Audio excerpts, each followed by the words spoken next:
हनुमान सच दी आवाज कदे नहीं मुकदी, जिहड़ा हक लई खड़दा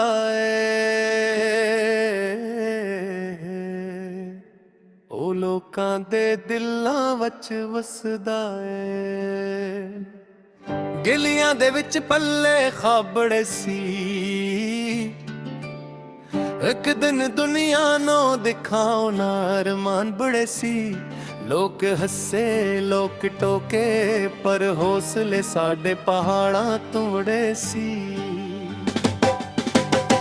मिट्टी दी खुशबू नाल रश्ता जुड़िया, हक दी गल कीती ना कदे सर मोड़िया। झोट दे बाजार विच छज भी बोलिया, वक्त ने लाख आजमाया पर ना तोड़िया।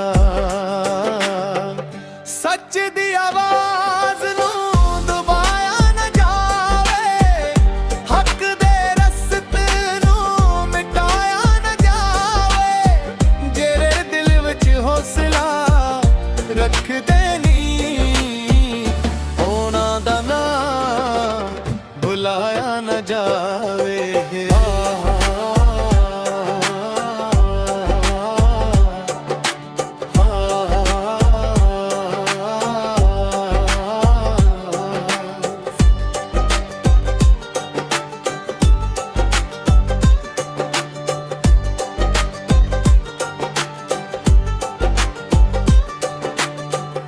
जिंदगी एक जंग है लड़ना पैना, अपने ख्वाबां लई खड़ना पैना।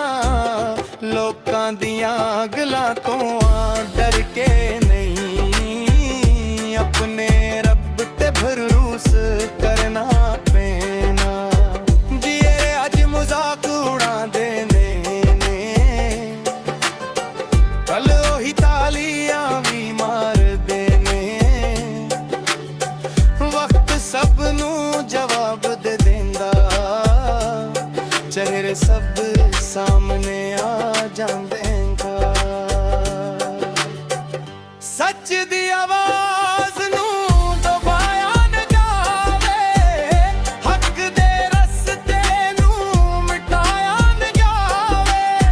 जिहड़े दिल विच हौसला रख देने, ओना दा नाम भुलाया न जावे।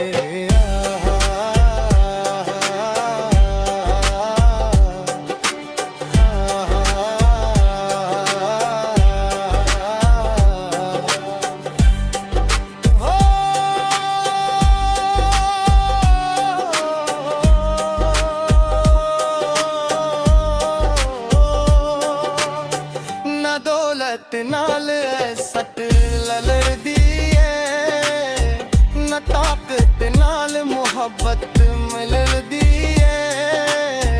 दिल साफ होए ते रब मिल जांदा, ना दुनिया सिर्फ शहर मिलदी। याद रखी जमाने वाले, सच दी लोक दे बुझदी नहीं। हक दे राही थक सकदे ने, पर उन्हां दी कहानी मुकदी नहीं।